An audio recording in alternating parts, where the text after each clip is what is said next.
Welcome to Golden Stories, where the truth cuts deeper than any blade. If you're ready for one of the most humiliating, racist, and shocking downfalls you've ever heard, buckle up. The cafeteria was buzzing with chatter when he walked in. The new black student, fresh uniform, tray in hand, eyes scanning for a place to sit. Before he could even take a step, silence dropped like a hammer. Then came the laughter. A tall, blond boy with a smirk sharper than broken glass stood up and blocked his way. "Careful," he said, raising a steaming cup of coffee. "You might need this to wash off all that dirt." And with a flick of his wrist, hot liquid splattered across the black student's shirt, dripping down his collar as gasps echoed. The crowd roared. Tables banged. Phones came out. The bully bowed like he was performing on stage, shouting, "Welcome to civilization, monkey boy." He strutted back, high-fiving his friends, proud of the cruelty. The victim stood frozen, shirt soaked, jaw clenched. A girl nearby whispered, "Why isn't he fighting back?" Another boy snickered, "Because he knows his place."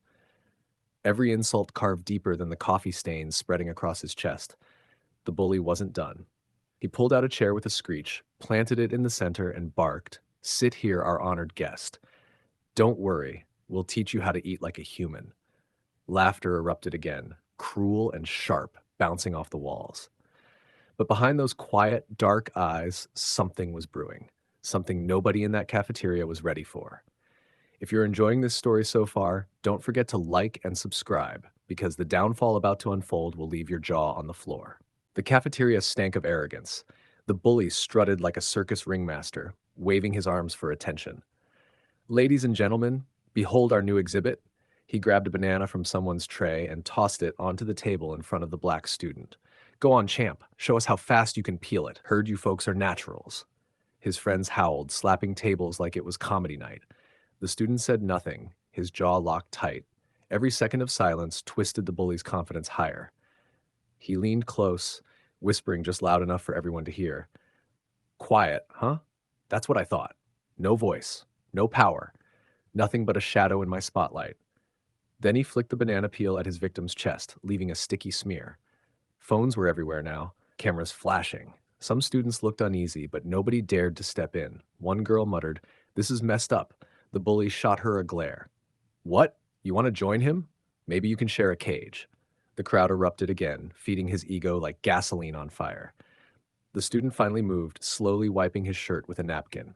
No anger shown, no words spoken, just calm, steady movements that made the bully laugh even harder. "Pathetic," he sneered. "He can't even defend himself." What nobody noticed was how tightly the student's fist had curled under the table, tendons flexing like coiled steel. The silence wasn't weakness, it was patience, and patience can be lethal. Don't forget to like and subscribe if you're hooked. The humiliation isn't done yet. The bully, drunk on his own cruelty, decided the show needed an encore.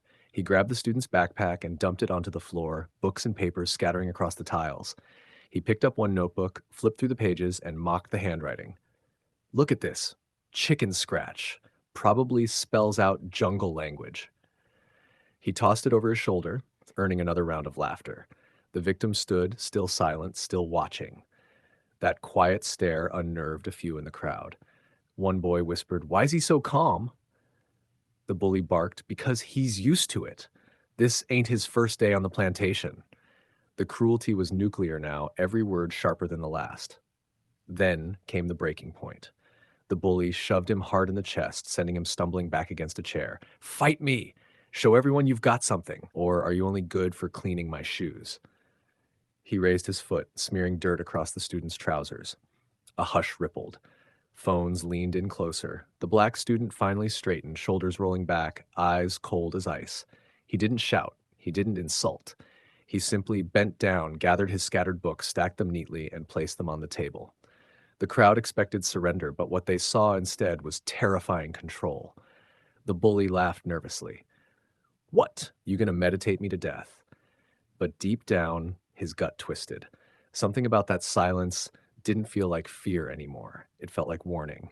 Like and subscribe if you're ready, because the storm is coming. The bully smirked, still believing he owned the room. He puffed out his chest and jabbed a finger toward the student's face. "That's what I thought. Weak. Can't do a thing." He tried to shove him again, only this time the shove never landed. In one fluid motion, the quiet kid's hand snapped up, grip locking the bully's wrist like steel.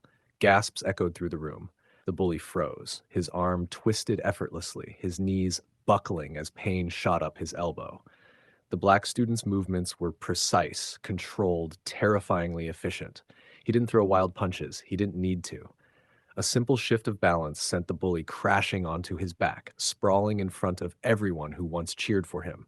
The crowd erupted. Some shouted, some clapped, others simply recorded, knowing this video was destined to explode online. The victim, who had been laughed at minutes ago, now stood tall, revealing what everyone had missed. He wasn't just some transfer student. He was a decorated taekwondo champion, disciplined, dangerous, and completely unshaken. The bully scrambled up, red-faced, stammering excuses, but the damage was permanent. His reign of humiliation was over. No one saw him as powerful anymore, just pitiful. The student bowed lightly, a mark of respect and restraint, then turned his back, leaving the bully crushed by his own arrogance. And that, my friends, is justice. Racism will always underestimate until truth flips the script. This has been Golden Stories. If you enjoyed this downfall, don't forget to like, comment, and subscribe for more.